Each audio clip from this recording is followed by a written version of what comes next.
제가 짧게 성경을 좀 요약해 드릴게요. 성경은 인간을 잠시 지나가는 안개와 같다고 표현하거든요. 그런 거 좀 동의하십니까? 인생이 좀 짧다는 생각은 가지시나요? 어떠세요? 성경은 그렇게 인간이 짧은 생을 산다고 해서 표현하기를 잠깐 있다 없어지는 안개 같은 존재다 이렇게 말하거든요. 근데 잠깐 있다 가는 존재인데도 죄를 많이 짓고 가요. 혹시 두 분은 가슴에 손을 넣고 죄가 하나도 없다 이렇게 생각하시나요? 어떠세요? 죄를 많이 졌습니다. 마음이 가난하시네요. 아주 훌륭하신 자세가 가지고 계시다. 죄를 많이 짓고 가는데 또 성경은 이제 그런 안개 같은 인생이 지나면 이제 심판이 있다고 얘기하거든요. 한 번 죽는 것은 사람에게 정해진 것이고 그 후에는 심판이 있다고 이제 성경은 말하는데 그 심판을 어떻게 할 것인가라는 게 숙제가 인간에게 있어요.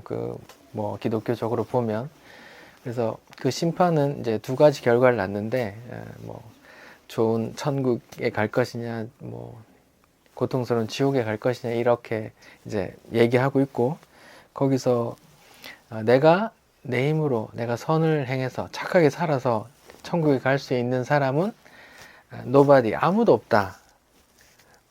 근데 유일하게 천국 가는 사람들이 있는데 그 사람들은 어떻게 천국 가느냐? 예수님 믿고 간다. 이렇게 성경이 얘기를 해요. 그래서 성경에서 이렇게 말해요. 다른 이로서는 구원을 받을 수 없나니 천하 사람 중에 구원을 받을 만한 다른 이름을 우리에게 주신 적이 없다. 이렇게 말해요. 그래서 예수 믿는 거 말고는 천국 가는 게 불가능하다. 이렇게 이제 성경은 말해요. 그러니까 뭐 성경이 하는 말이에요. 그래서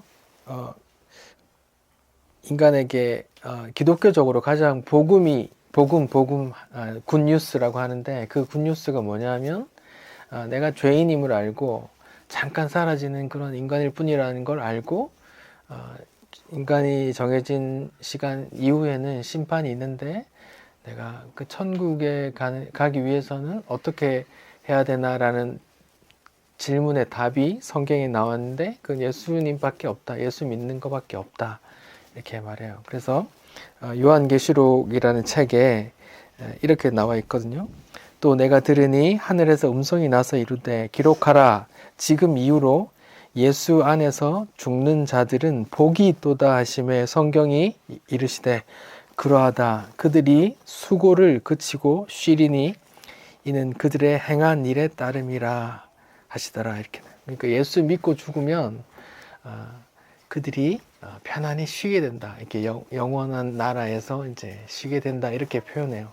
영원히 죽었다 이런 게 아니라 그들이 이제 하는 일을 이렇게 복잡한 이 세상 만사 일 접어두고 그 좋은 곳에 가서 편안히 쉬게 된다. 이렇게 예수 안에 죽은 사람들은 그렇게 좋은 이후에 그런 시간이 있을 것이다. 이렇게 말을 하거든요. 그래서 저희는 그걸 믿어요. 그래서 이게 뭐 기독교에서 말하는 복음이에요.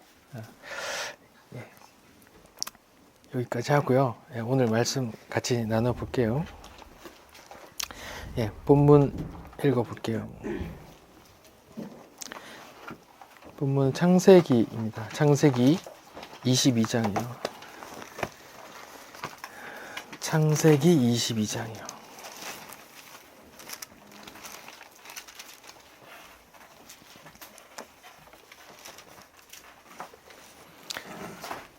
창세기 좀 찾아주시죠.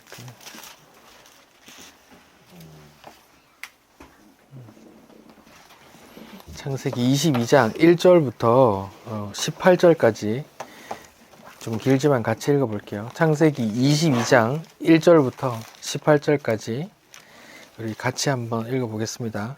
시작. 그 일 후에 하나님이 아브라함을 시험하시려고 그들을 부르시되 아브라함아 하시니 그가 이르되 내가 여기 있나이다. 여호와께서 이르시되 네 아들 네 사랑하는 독자 이삭을 데리고 모리아 땅으로 가서 내가 내게 일러준 한 산 거기서 그를 번제로 드리라. 아브라함이 아침에 일찍 일어나 나귀의 안장을 지우고 두 종과 그의 아들 이삭을 데리고 번제에 쓸 나무를 쪼개어 가지고 떠나 하나님이 자기에게 일러주신 곳으로 가더니 제3일에 아브라함이 눈을 들어 그곳을 멀리 바라본지라. 이에 아브라함이 종들에게 이르되 너희는 나귀와 함께 여기서 기다리라. 내가 아이와 함께 저기 가서 예배하고 우리가 너희에게로 돌아오리라 하고 아브라함이 이에 번제 나무를 가져다가 그의 아들 이삭에게 지우고 자기는 불과 칼을 손에 들고 두 사람이 동행하더니 이삭이 그 아버지 아브라함에게 말하여 이르되 내 아버지여 하니 그가 이르되 내 아들아 내가 여기 있노라. 이삭이 이르되 불과 나무는 이거니와 번제할 어린 양은 어디 있나이까? 아브라함이 이르되 번제할 어린 양은 하나님이 자기를 위하여 친히 준비하시리라 하고 두 사람이 함께 나아가서 하나님이 그에게 일러주신 곳에 이른지라.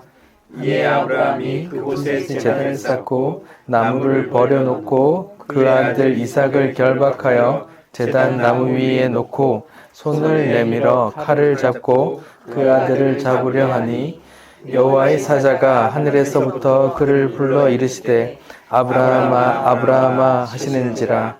아브라함이 이르되 내가 여기 있나이다 하매 사자가 이르시되 그 아이에게 네 손을 대지 말라. 그에게 아무 일도 하지 말라. 네가 아들 독자까지도 내게 아끼지 아니하였으니 내가 이제야 네가 하나님을 경외하는 줄 아노라. 아브라함이 눈을 들어 살펴본즉 한 순양이 뒤에 있는데 불이 수풀에 걸려 있는지라.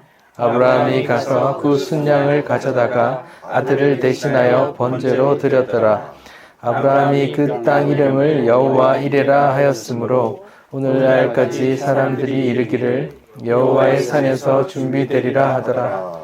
여호와의 사자가 하늘에서부터 두 번째 아브라함에게 불러 이르되 여호와께서 이르시기를 내가 나를 가르쳐 맹세하노니 네가 이같이 행하여 내 아들 내 독자까지도 하지 아니었은즉 내가 내게 큰 복을 주고 내 씨가 크게 번성하여 하늘의 별과 같고 바닷가의 모래와 같게 하리니 네 씨가 그 대적의 성문을 차지하리라. 또 내 씨로 말미암아 천하 만민이 복을 받으리니 이는 네가 나의 말을 준행하였음이니라 하셨다 하니라. 이에 아브라함이 네, 18절까지만 볼게요.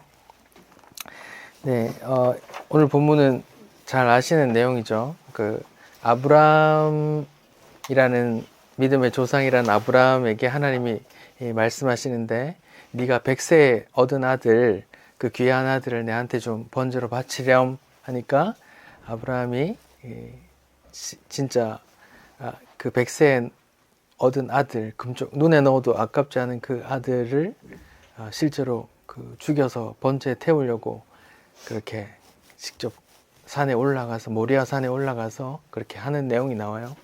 근데 이제 하나님은 아브라함에게 진짜 네 아들을 죽여서 바쳐 이렇게 네 아들 내가 받을 거야 이런 개념이 아니에요. 22장 1절에 보면 이렇게 말해요. 하나님께서 아브라함을 시험하시려고 이렇게 나와요.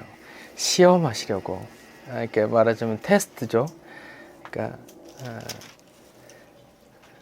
아브라함이 정말로 나를 사랑하는지, 내 말을 귀 기울여 듣는지, 내 말에 주목하는지 이렇게 한번 테스트 해보고 싶었던 거예요. 그래서 아브라함에게 제일 귀한 게 뭘까 생각하시다가 100살에 낳은 그 아들 이삭을 한번 내한테 바쳐보라고 말하면 아브라함이 어떻게 행동할까라고 이제 하나님이 이제 아브라함이 어떤 마음 상태인지 그 마음을 이렇게 까버리려고 드러내려고 한번 시험을 걸려 넘어지라고 이렇게 던져 보신 거죠. 근데 아브라함이 진짜로 이렇게 죽이려고 하니까 하나님이 천사를 보내서 잠깐 하면서 죽이지 마. 내가 이렇게 100살에 낳은 이 독자까지도 아끼지 아니하고 걸 보니까 이제야 네가 얼마나 하나님을 경외하는지 이제 알겠어 하면서 이제 이삭 풀어주라고 하시고 옆에 이제 풀에 걸려 있는 다른 어린 양을 이제 잡아서 제사로 태워서 제사를 지내거든요. 그런 이야기예요. 그때 나온 말이 여호와 이레. 여호와 이레라는 말은 하나님이 준비하신다. 하나님이 준비하신다. 예요. 근데 하나님이 준비하신다. 이런 말을 이제 많은 목사님들이 어떻게 설교하냐 하면 하나님께서 여러분을 사랑하시기 때문에 여러분이 원하는 거 다 이루어지도록 하나님께서 미리 준비해 두십니다. 걱정하지 마세요. 기도하세요. 이렇게 말씀하신단 말이에요. 근데 여기서 여호와 이레 하나님께서 준비하신다. 무엇을 준비하시는가? 이 내용은 내가 원하는 걸 다 이루도록 그렇게 알아서 밑밥 깔아주신다 이런 게 아니에요. 하나님께서 준비하신 내용은 옆에 어린 양이에요. 이삭 대신 죽임 당하는 그 양을 준비하셨단 말이거든요. 그 양이 누구를 가리키는 거예요? 예, 예수를 가리키는 거예요. 우리가 죄인이라 죄가 많아서 우리가 죽어야 되는데 하나님이 자기 아들 예수를 보내 죄 없는 그 아들 예수를 대신 죽게 해 우리를 죄 없다. 우리 대신 벌을 받아 우리에게 면책을 주는 그런 이야기란 말이에요. 그러니까 여호와 이레는 하나님께서 내가 살아가는 거 필요한 거 모든 거 다 채워주신다. 준비해 두신다. 이런 개념이 아니란 말이에요. 이거는 지극히 인간 중심적인 인간이 성경을 이렇게 왜곡해서 보는 그런 해석이란 말이에요.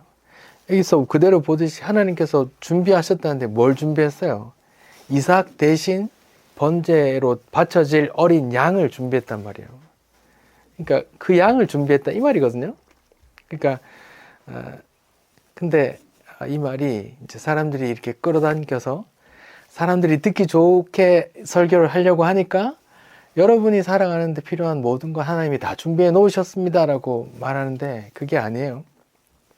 하나님은 자기 택한 언약 백성들의 죄를 구원하기 위해서 자기 아들을 그 희생 양을 준비해 하셨단 말이에요.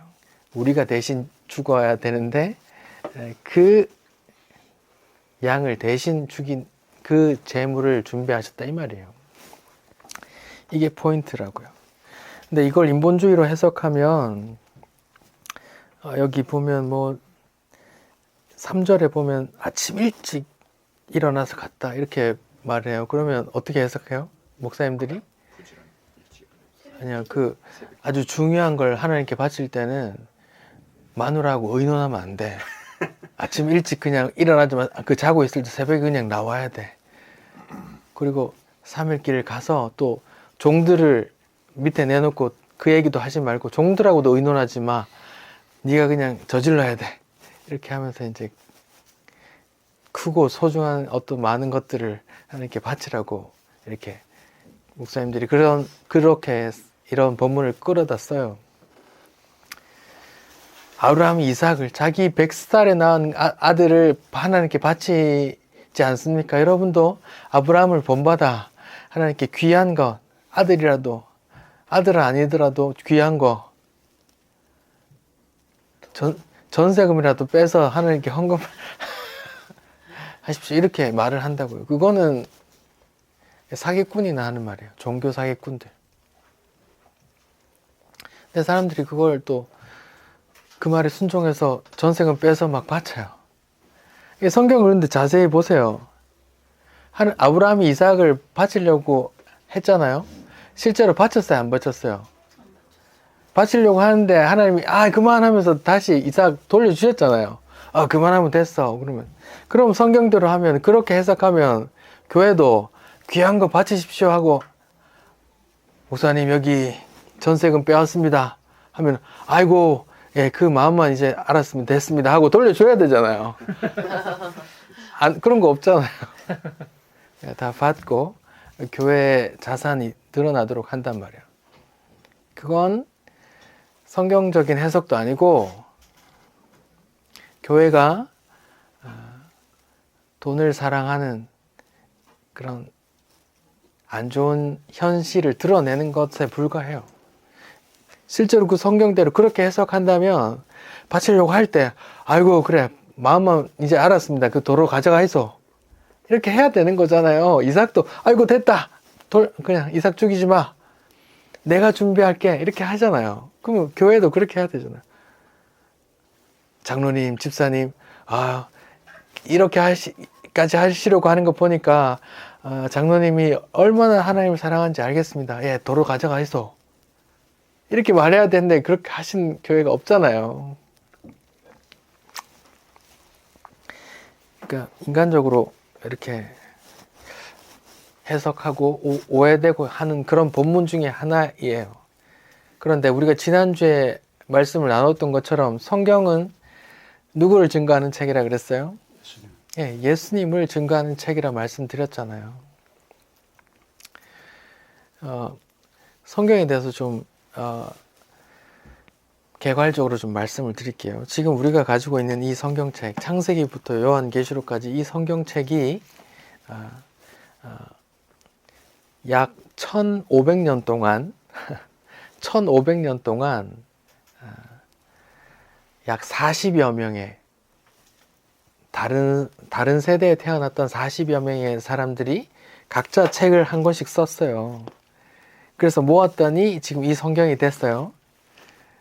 이걸 이제 다른 말로 하면 고조선 시대에 누가 이 성경 창세기를 썼고 삼국 시대에 누가 뭐 이런 사사기 시편을 썼고 뭐 고려 시대에 누가 이렇게 신약을 썼고 뭐 조선 시대에 누가 요한계시록을 썼다 이런 개념이에요.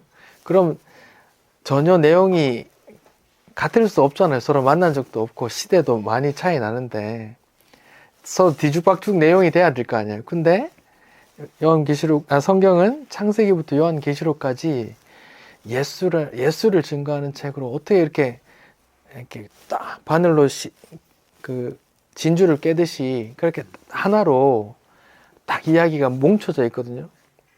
그래서 성경을 그냥 사람이 쓴 책이 아니라 이건 신이 개입해서 쓴 책일 수밖에 없다 이렇게 말을 한단 말이에요. 뭐 고조선 시대, 삼국 시대, 뭐 고려 시대, 조선 시대 이렇게 사람들이 각각에서 썼는데 내용들이 어떻게 이어져요? 신기하잖아요. 그런 걸 볼 때 참 신기하다. 신이 개입할 수밖에 없었나 보다. 이렇게 우리는 이해한단 말이에요. 그렇게 성경이 그렇게 쓰여진 거예요. 그러니까 오늘 본문도 사실은 그렇게 신이 개입해서 쓴 책 중에 하나로 그 내용인 거예요. 이제 하나님은 보이는 분이에요, 안 보이는 분이에요? 하나님 형체가 없잖아요. 보이지 않잖아요. 그래서 하나님이 자기를 드러내시는 방법을 계시라고 해요. 그 기독교에서는 그 하나님이라는 신이 자신을 드러내는 방법을 두 가지로 말해요. 하나는 일반 계시라고 그러고 또 하나는 특별 계시라고 하는데 일반 계시라는 것은 하나님이 만드신 모든 만물을 통해서 하나님이 자신을 드러내신대요. 뭐 해가 뜨고 지고 해가 뜨면 어둠이 사라지고 빛이 있다가 빛이 사라지면 또 어둠이 왔다가 바람이 불었다 어디로 갈 수 없고 동식물들이 꽃을 피웠다가 또 수정을 거쳐서 열매가 맺히고 동식물들이 서로 짝지를 만나서 뭐 그런 수정 과정을 거쳐서 그런 새끼들이 태어나고 그런 모든 것 속에 하나님이 자기를 드러내 놓으셨다 이렇게 말하는 이걸 일반 계시라고 하고 특별 계시가 바로 인간의 언어로 자기를 드러내 주신 것인데 그게 성경이거든요. 그러니까 보이지 않는 신이라는 존재가 자신을 드러내는 방법이 두 가지 있다 했어요. 일반 계시, 자연 만물을 통해서. 두 번째는 특별 계시, 인간이 알아먹을 수 있는 언어를 통해서 주신 것. 성경은 하나님의 특별 계시예요. 그러면 성경이 창세기부터 요한계시록까지 완료됐어요. 그래서 계시가 완료됐다 이렇게 말하는 거예요. 그런데 오늘날 신사도 성령 운동하시는 분들은 계시가 완료되지 않았다고 생각해요. 그래서 지금도 자신들은 새로운 사도이며 자기 이름으로 새로운 성경을 써내려가고 있어요. 하나님이 계속 나한테 새로운 계시를 쓴다고. 그런데 여러분 성경을 잘 보시면 요한복음 14장과 16장에 보시면 계시가 성령님께서 하시는 일이 나와요. 성령님께서 전혀 새로운 말을 하는 게 아니라 누구를 알게 해요? 예수를 알게 하고 예수가 했던 말을 이해하게 하고 성경을 완료된 계시의 뜻을 이렇게 이해하게 해주는 그런 일을 하는 게 성령님이란 말이에요. 신사동 운동에서 말하는 내가 계시 받았어. 뭐 사무엘 해싱턴 이름으로 이제 새로운 성경을 쓰고 있어. 하나님 나에게 계시하셨어. 이런 건 성경하고 어긋나는 거란 말이에요. 근데 그런데 같이 이적과 기사 막 죽은 사람이 살아나고 막 병든 사람이 고쳐지고 막 집이 무너져 버리고 막 장풍 쏘고 하니까 그런데 같이 넘어가 휩쓸려 가요.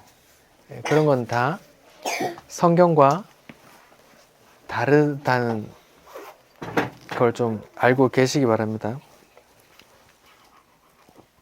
자, 다시 본문으로 돌아와 볼게요. 창세기 22장 1절에는 하나님께서 아브라함을 시험한다고 해요. 하나님이란 신이 자기가 택한 백성을 시험하신대요. 다시요.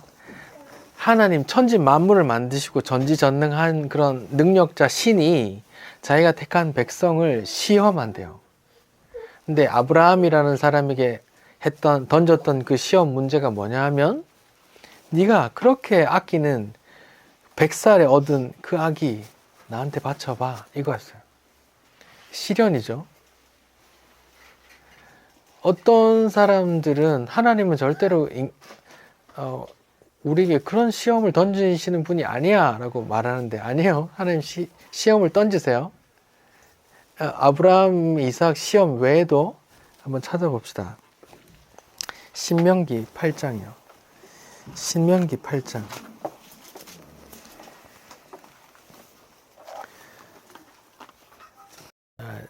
자기가 택한 백성, 성도들에게 어떤 시험을 던지는지 한번 보자고요.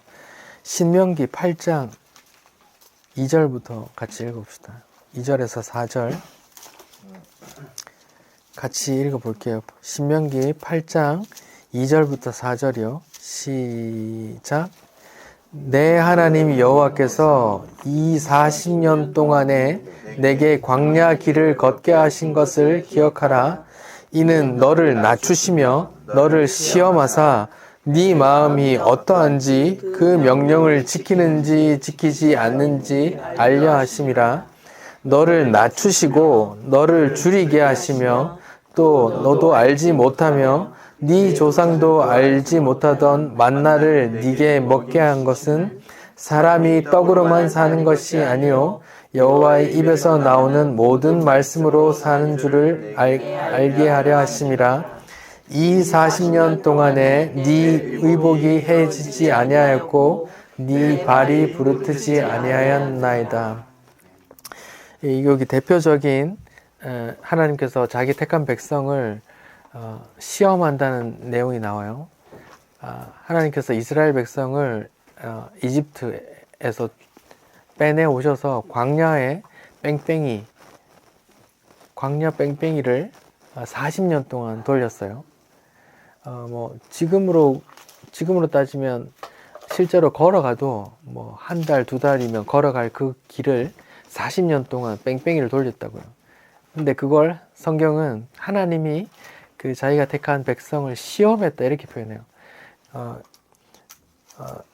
이스라엘을 낮추시고 너를 시험하사 그 마음이 어떠한지 그 명령을 지키는지 지키지 않는지 알고 싶어서 시험하신 거야 이렇게 말해요. 너를 낮추시고 너를 줄이게 하시고 너를 또 네가 알지 못하는 만나를 먹게 하신 것은 사람이 떡으로만 사는 게 아니라 여호와 입에서 나오는 모든 말씀으로 사는 줄 알게 하심이라 이렇게 나와요. 그러니까 하나님이 택한 성도를 시험한다고요. 시험해요. 어떤 어려운 문제를 던져요. 삶의 어떤 고난을 던진단 말입니다.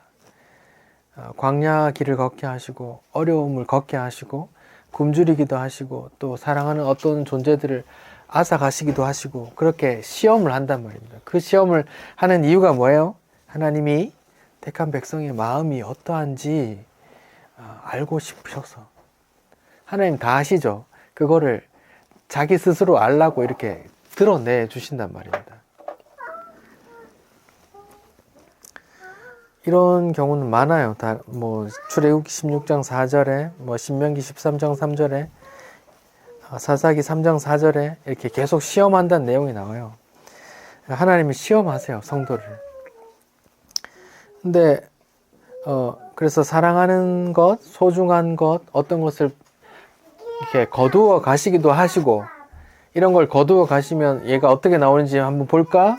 이렇게 하시기도 하고 반대로 얘한테 재물이나 명예나 성공을 한번 줘볼까? 어떻게 나오는지 이렇게 또 던져주시기도 하셔요. 왜? 그냥 하나님 시험하시려고. 그게 축복이고 이런 게 아니라 하나님 축복이고 저주고 이런 게 아니라 하나님께서 택한 백성에게 그렇게 시험하신다니까요. 하나님의 마음이 어떠한지 알려보고 얘가 이런 걸 내가 뺏어가면 얘는 날 등지려나? 내가 이런 걸 줘보면 얘가 마음이 교만해서 날 떠날까? 한번 볼까? 어떻게 되는지 이렇게 하나님께서 보고 싶어 하시는 거예요. 하나님 다 아시지만 자기 스스로 그 모습을 드러나게 보게 하신단 말이에요. 그래서 우리는 마음이 이렇구나 하고 깨닫고 회개하고 예수를 더 붙들어야 된단 말이에요. 근데 어떤 성경 본문에서는 하나님은 사람을 시험하지 않아 이런 본문이 있어요. 제가 한번 읽어볼게요. 야고보서 1장 13절이에요. 사람이 시험받을 때에 내가 하나님께 시험을 받는다 하지 마. 하나님은 악에게 시험 받지도 아니하시고 친히 아무도 시험하지 않아 이렇게 말한다고요. 근데 성경 못은 되잖아요. 하나님은 어딘가에서는 시험한다 그러고 어떤 건 시험 안 한다 그러고 이거 엉터리 아니야? 이렇게 생각할 수 있는데 여기서 시험은 영어로 말하자면 테스트가 아니라 템테이션이에요. 유혹이죠. 하나님이 이렇게 유혹을 주진 않는단 말이에요. 예를 들어 볼게요. 어떤 사람이 주식 투자를 하려 해서 좀 돈을 좀 땄어요. 초심자의 행운이야. 근데 맛보니까 더 따볼까 하다가 막 대출을 끌어다가 영끌 해가지고 베팅을 했는데 다 잃었어. 네, 계좌 정리 당했어. 그건 그래서 빚을 수억 지게 됐어요. 지금 마누라한테 이혼 당할 위기에 있고 가족 나 때문에 다 집에서 쫓겨나고 이렇게 어려움을 닥쳤어요. 그런 어려움은 하나님이 주신 유혹이 아니라 뭐예요? 오직 각 사람이 시험받는 것은 템테이션, 유혹받는 것은 자기 욕심에 이끌려 미혹됨이니 욕심이 잉태한 즉 죄를 낳고 죄가 장성한 즉 사망을 낳느니라 이렇게 나온다고요. 그런 유혹들은 다 자기 욕심에 이끌려서 그렇게 그냥 미혹돼 가는 거예요.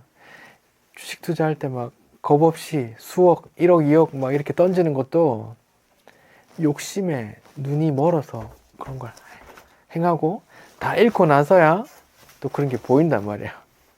그러니까 하나님 주시는 시험이 아니라 그냥 자기가 욕심에 눈 먼 거란 말이에요.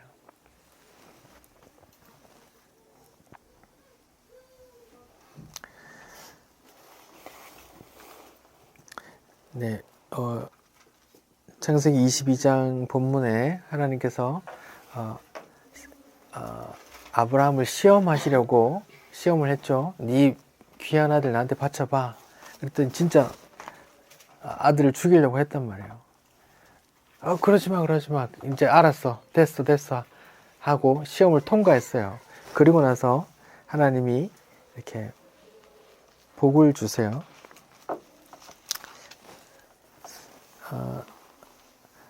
하나님이 이제 옆에 양을 보이시죠?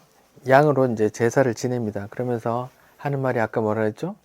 여호와 이레. 예. 뜻이 뭐라 그랬죠? 하나님이 준비하신다. 예. 하나님이 뭘 준비하셨단 말이에요? 예, 양을 준비했단 말이에요.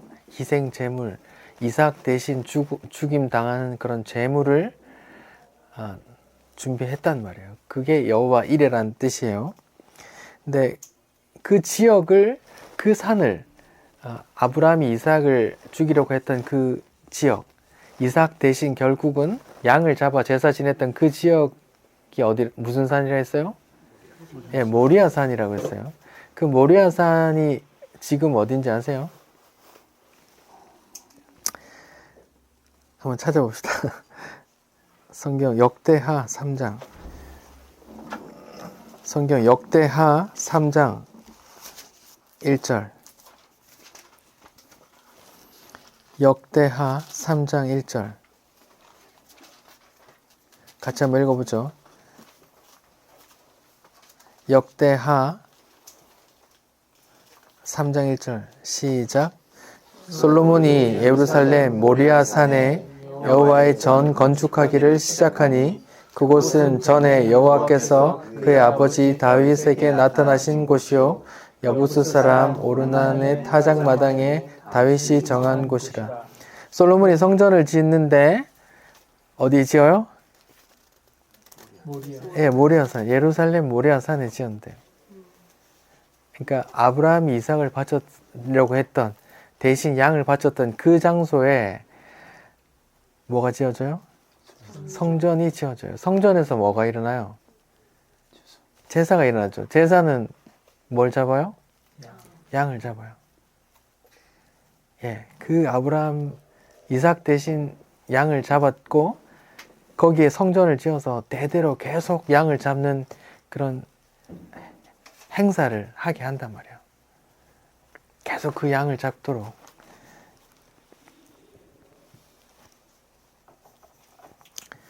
그 성전에 진짜 양이 오셨어요. 예수님이 성전에 오셔서 어떻게 하셨어요? 예수님이 예루살렘 성전에 오셔서 어떻게 하셨어요? 뭐 여러분 기억나는 거 있어요? 성전에서 성전을 뒤집어 엎었어요. 그 온순한, 온하고 자비로우신 예수님이 성전에서 막 상을 띄엎고 막 깽판을 치겠단 말이에요. 깡패처럼. 왜 그랬어요? 그 성전이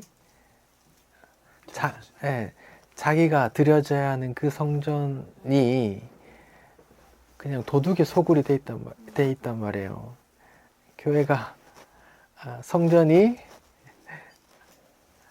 예수가, 어린 양이 이렇게 드러나는 자리가 아니라 종교 지도자들이 불을 쌓는 그런 도둑의 소굴이 돼 있단 말이에요. 그래서 뒤집었죠. 또 지나가다가 뭐라고 하셨어요? 이 성전을 어떻게 하라고요? 헐어버리라 그래요. 이것은 모형이기 때문에 헐어버리라 그래요. 그리고 다시 짓는다고 그러죠. 3일 만에 다시 짓는다고 해요. 신약에 또 고린도전서에 가면 뭐가 성전이라 그래요? 너희 몸이 성전인 것과 하나님의 영이 거하는 전인 줄 알지 못하냐 이러잖아요.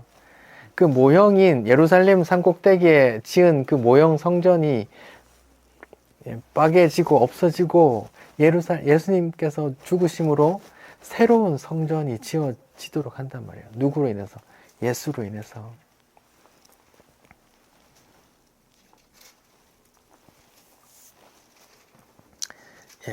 그렇게 말씀하시고 하나님께서 이제 다시 두 번째 나타나셔서 복을 말씀하세요. 제가 한번 읽어볼게요. 창세기 22장 15절부터요. 창세기 22장 15절부터 여호와의 사자가 하늘에서부터 두 번째 아브라함을 불러 이르시되 여호와께서 이르시기를 내가 나를 가리켜 맹세하노니 네가 이같이 행하여 네 아들 네 독자라도 아끼지 아니하였은즉 내가 네게 큰 복을 주고 네 씨가 크게 번성하여 하늘의 별과 같고 바닷가의 모래같이 되리니 네 씨가 대적의 성문을 차지하리라. 네 씨로 말미암아 천하 만민이 복을 받으리라. 이렇게 말해요. 여기서 말하는 게 계속 네 씨, 네 씨, 네 씨 이렇게 말해요. 여기서 말하는 씨는 후손, 후손이란 말이에요. 자손 이런 뜻이에요.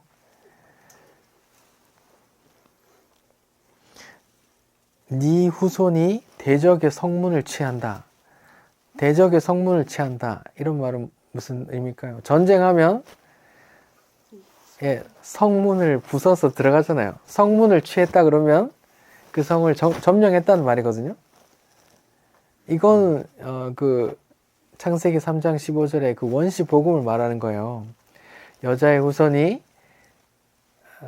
뱀의 머리를 상하게 할 것이고 너희 후손은 뱀의 후손, 여자의 후손의 발꿈치를 상하게 한다. 이런 그 복음을 말하는 거거든요. 그러니까 여기서 말하는 네 씨가 대적의 문을 취할 것이다 이 말이고 또 네 씨로 말미암아 만민이 복을 받을 거야라는 말은 바꿔서 말하면 네 씨가 누구예요? 네 씨가 누구예요? 예수님이에요. 예수가 그 원수의 성문을 취해버리고 그 세간된 자기 백성을 취해온다고 얘기했죠. 귀신 쫓아내는 이야기하면서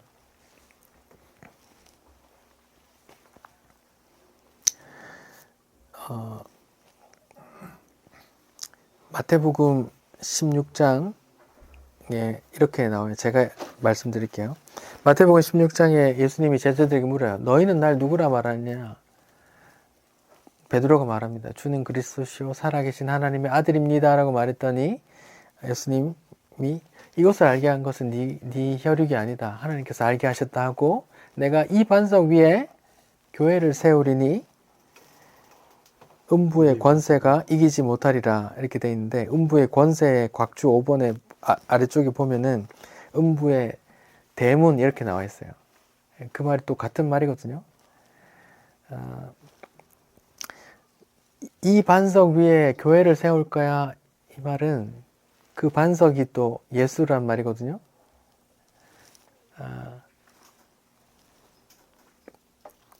고린도전서 10장 4절에 다 같은 신령한 음료를 마셨으니 이는 그들을 따르는 신령한 반석으로부터 마셨음에 그 반석은 곧 그리스도라 이렇게 나온단 말이에요. 고린도전서 10장 4절에 예전에 이스라엘이 광야에서 떠돌 때 물이 없어서 기도하니까 반석을 두드려서 물이 나왔잖아요. 그 반석이 깨지고 생명수가 나왔단 말이에요. 그 반석을 고린도전서 10장 4절에서는 그 반석은 곧 그리스도라 말해요. 그러니까 그 반석 위에 주는 그리스도시요 살아계신 하나님의 아들입니다 라고 고백하는 그 대상이 누구예요? 예수잖아요. 그 예수라는 반석 위에 내가 교회를 세울 거야. 음부의 권세가 음부의 대문을 이미 취했기 때문에 이기지 못할 거야. 이렇게 말하는 거예요.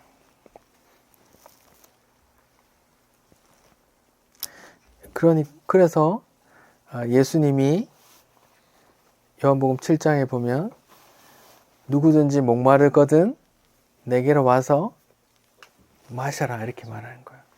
요한복음 6장에는 내가 하늘에서 내려온 생명의 떡이니 나를 먹어라 그래요. 나를 먹어라. 요한복음 6장 35절 예수께서 이르시되 나는 생명의 떡이니 내게 오는 자는 결코 줄이지 아니할 터요 나를 믿는 자는 영원히 목마르지 아니하리라.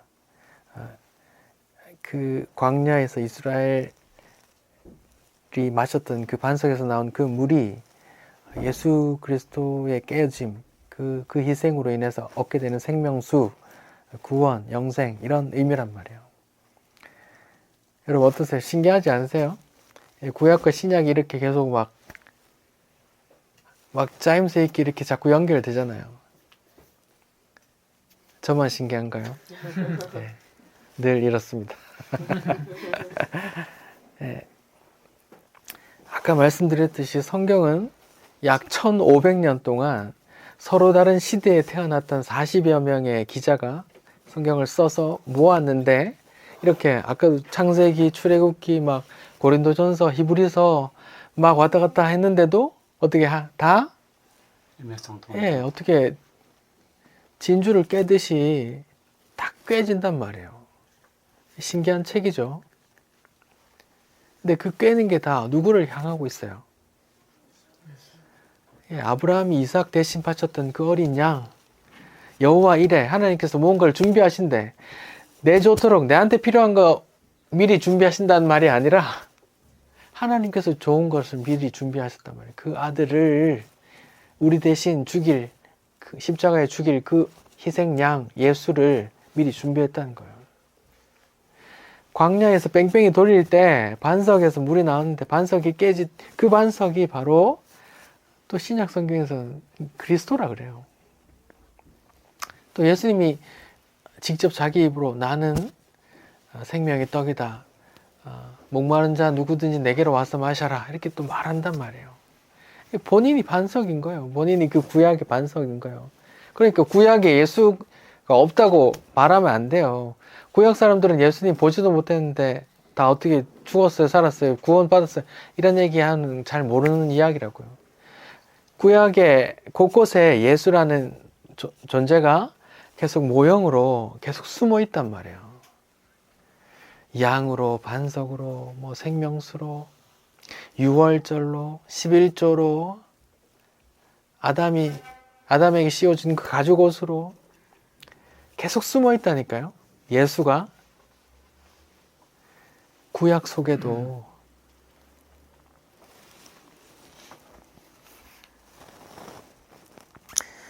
우리 갈라디아서 6장 한번 찾아봅시다. 신약 성경 고린도전서 후서 다음에 있어요. 갈라디아서 3장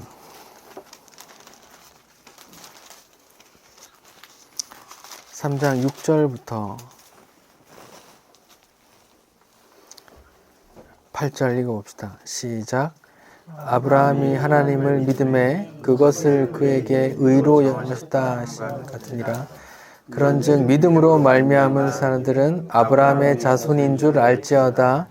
또 하나님이 이방을 믿음으로 말미암아 의로 정하실 것을 성경이 미리 알고 먼저 아브라함에게 복음을 전하되 모든 이방인이 너로 말미암아 복을 받으리라 하였느니라. 16절이요. 시작. 이 약속들은 아브라함과 그 자손에게 말씀하신 것인데 여럿을 가리켜 그 자손이라 하지 아니하시고 오직 한 사람을 가리켜 내 자손이라 하셨으니 곧 그리스도. 다시 한번 읽어볼게요. 3장 16절 시작. 이 약속들은 아브라함과 그 자손에게 말씀하신 것인데 여럿을 가리켜 그 자손들이라 하지 아니하시고 오직 한 사람을 가리켜 내 자손이라 하셨으니 곧 그리스도라. 지금 창세기 22장에 축복하는 내용이 나오는데 네 씨로 인해서 만민이 복을 받을 거야. 네 씨가 원수의 대문을 취할 거야. 이런 말 나오는데 그 후손이 갈라디아서에 보니까 누구라 그래요? 예수 그리스도라 나온단 말이에요. 3장 26절 27절 한번 읽어봅시다. 3장 26절 27절 시작. 너희가 다 믿음으로 말미암아 그리스도 예수 안에서 하나님의 아들이 되었으니 누구든지 그리스도와 합하기 위하여 세례받은 자는 그리스도로 옷 입었느니라. 다 믿음으로 말미암아 그리스도 안에서 하나님의 아들이 되었다 그래요. 하나님 아들로 인해서, 그 아들의 희생으로 인해서 우리가 아들이 또 되는 거예요. 하나님의 아들이. 그래서 좋은 곳에 가서 영원한 안식을 누리고 영원한 나라의 그 아들이 받을 그 상속을 받는단 말이에요. 네, 말씀을 맺을게요. 아브라함이 이삭을 번지로 드리려고 했던 거는 하나님이 그 야만적인 인신 제사를 받으려고 했던 게 아니에요. 아브라함을 그냥 시험해 보려고, 그 마음이 어떤지 이렇게 드러내려고 했던 거란 말이에요. 귀한 거 바쳐 이런 메시지가 아니라고요. 귀한 거 바쳐라고 메시지를 전했으면 이삭을 되들어 됐다고 했던 것처럼 교회에서도 됐다 하고 그 마음만 받을게 하고 돌려줘야 된다니까요. 여호와 이레는 내가 원하는 어떤 것들이 하나님께서 다 준비해 놓으실 거야 라는, 나한테 좋은 것들을 준비해 놓았다는 얘기가 아니에요. 하나님께서 좋은 것을 준비해 놨단 말이에요. 그 좋은 것이 뭐예요? 어린 양 예수, 그 아들 믿음으로 우리가 의인이 되고 하나님의 아들이 되고 그 천국 좋은 곳에 가서 영원한 안식을 누리고 아들이 받을 그 상속을 받고 거기서 누린다니까요.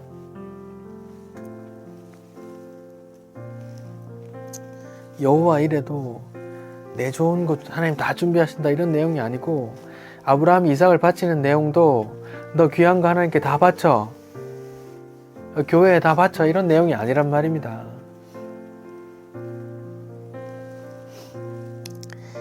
그 씨로 인해서 만민이 구원을 받는다. 그게 복음이고 복된 소식이고 그렇단 말이에요. 귀 있는 사람만 들으시기 바랍니다. 기도합시다.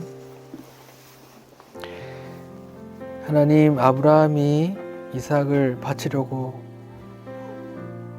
했다가 다른 미리 준비된 어린 양을 바치게 하셨죠. 그 양은 예수라고 말씀해 주셨습니다.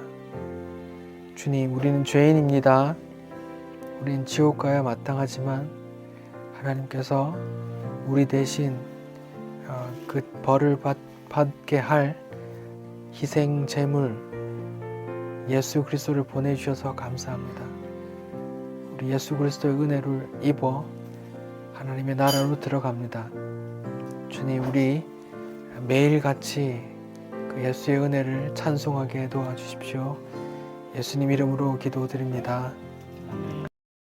나의 사랑하는 책 기록되어졌으나 어머니의 무릎 위에 앉아서